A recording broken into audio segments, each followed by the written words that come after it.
Hello to you all. Carola Strassner from Münster University of Applied Sciences here with the lecture on food consumption, the taste of local.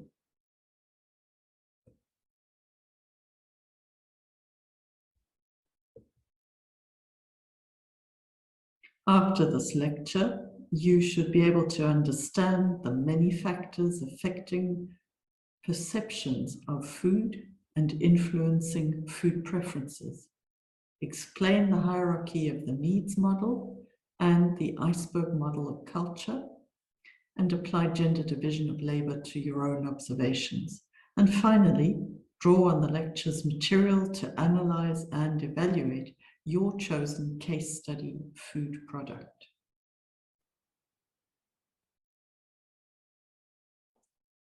During this lecture, we will look at notions of consumers and eaters, briefly at consumer perceptions.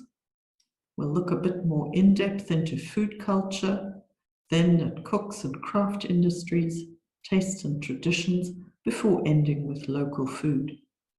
Some of the slides are full of material, and there's a small exercise or two, so you might like to return to these later on again.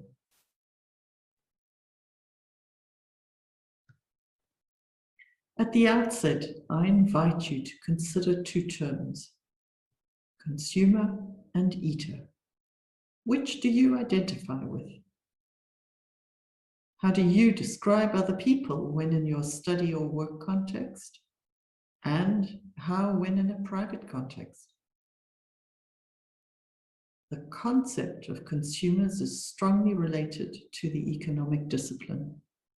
This is becoming far too narrow a focus on humans, and in food systems, we should rather consider them as citizens, or here, when addressing matters of taste and their role in sustainable food system transformation, we should perhaps rather think of them as eaters.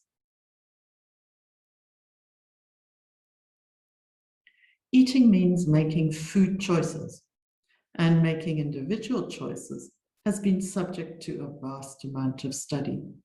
Much of that study comes from economics, and microeconomic theory has brought forth the rational choice theory that explains human conduct as a rational choice between various alternatives under conditions of scarcity. Though evidently not realistic, it is a persistent explanation. Meanwhile, by and by, behavioral economic studies study real behavior, and this aims to provide a better psychological underpinning. Behavioral economics has uncovered a number of factors, such as various biases and effects that play a role in human choices and decisions. You may want to return to the slide to have a closer look at these different factors.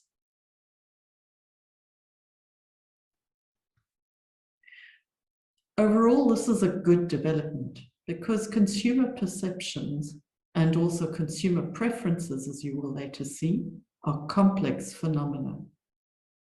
If quality is understood as that which satisfies real perceived or expected needs of the user, then we need to know what those needs of those purchasing and consuming foods are. Looking at food quality in the diagram to the right of the slide, we can see quite a number of characteristics that play a role here. So food quality can be a highly individual notion. To explore needs, Maslow came up with a hierarchy of needs. This has contributed to understanding human motivation since it was first published in 1943. For our purposes, this original model version is adequate to explore food. And we use it to explore food not just as answering the most base physiological need, but also extending throughout the hierarchy levels to meet additional needs. So in the next level, think of safe food and food security and food as a security, just as some examples. In the next level, think of the social function of food Food is a group identity as belonging or tribe. Think of the psychological function of food beyond that. There are foods we consider to be status or prestige foods. And finally, think of food and diet as an expression of self. Food can and does take on so many guises. This brings us to the arena of food culture. Food and food behaviors are a visible sign of culture. Bear in mind that the visible signs of culture convey many of the underlying values, beliefs, and attitudes of that culture. Here, the so-called iceberg model is useful. Above the waterline is the surface culture. It is primarily in our awareness. Below the waterline is the deep culture. It is primarily outside of our awareness. It can include such things as people's relationships to animals or their concept of cleanliness, and societies have different conceptions of time and also of space. You may like to pause the lecture here to better study all the deep culture expressions.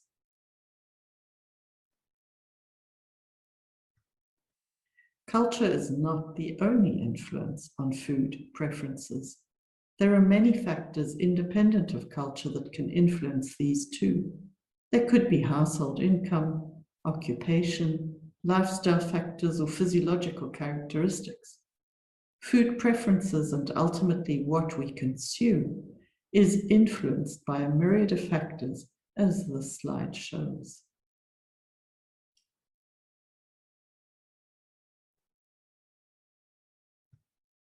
Religious beliefs and practices may play a role in shaping our food habits, whether we are practicing or come from a practicing family or live in a society with practicing groups. The roles of food in religion are to communicate with God, to demonstrate faith, and to develop discipline. Both monotheistic and poly or pantheistic religions contain dietary restrictions. Typically, these include indications which foods may or may not be eaten, when and also when not to eat.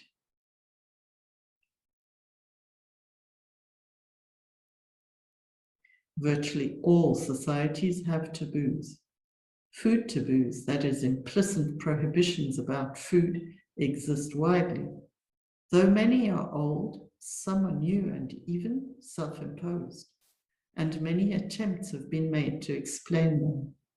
One interesting idea is that some taboos arise to protect critical resources, perhaps a key plant or animal in an ecosystem. So maybe we should be creating some new taboos. Here's a small exercise. In a typical family situation, in your home, for example, on any typical day or week, which food-related activities are carried out by household members? You may like to pause the lecture here and jot down a few notes in answer to this question.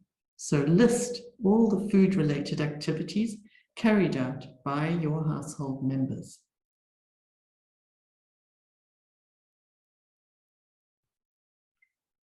Gender plays an important role in food behaviors. Typically, there is a gender-related division of labor in our societies. Within all societies, we can distinguish between the productive role, the reproductive role, household and community services, as well as community management and political activities. Take a moment to have a look at the listed activities in each segment.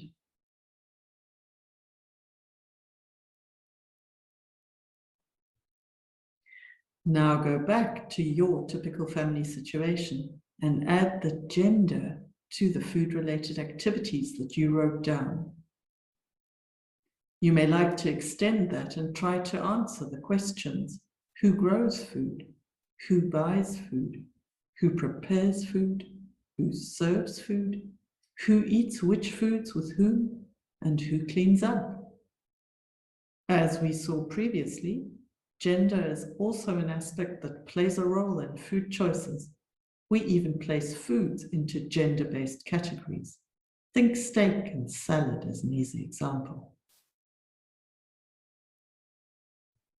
That brings us to taste and traditions, where cooking and food-related practices are passed down through generations. Tasting is a multi-sensory experience. Our experience of our food is mediated through all our sense organs. The basic tastes are 5 in number: bitter, salty, sour, sweet, and umami or savory. The sense of smell increases that space created by the 5 basic tastes because the human olfactory system can distinguish an almost infinite number of food aromas and smells. Chemesthesis is the chemical sensitivity of the skin and mucous membranes. It explains why mint tastes cold and peppers taste hot. It's important to remember that people consume food made in restaurants and canteens too. Here too, the food, its composition, and the person eating it are brought together in such settings. Researchers have examined what leads to culinary success. To do this, they worked with top chefs and examined the palatability of the foods, the techniques, the pairing, and many more such aspects. Have a look at these 2 boxes and see how similar the results are from these 2 studies. We don't all like the same foods. Why would that be? Only very few preferences are innate or genetically determined.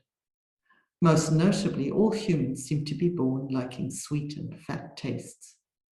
There is one taste humans are born with a strong dislike for, and that is the bitter taste. So we need to learn to appreciate bitter tastes. This might explain why you didn't enjoy the first beer you drank or the first olive that you ate. The overwhelming majority of what we prefer to eat is not genetically determined. Therefore, it must be learned. Our learned preferences are many, and this also explains the very many different culinary traditions in the world and why people have been very successful in spreading and living all over the world.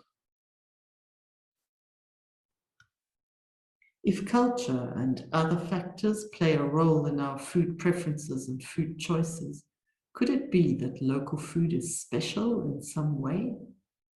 There is something of a renaissance of interest in local foods, though the term is rather loosely used here. For non-locals, local food can be an attraction to a place, and therefore it is a valuable tourism resource for locals at that place. For locals, their local food can contribute to their sense of identity or provide them with a sense of belonging or even esteem.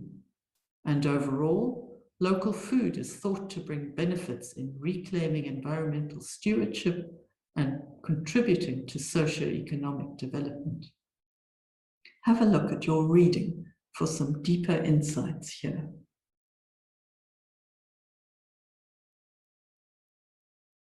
You have now completed the lecture, Food Consumption, the Taste of Local. On the slide, you can find all references annotated in the slides.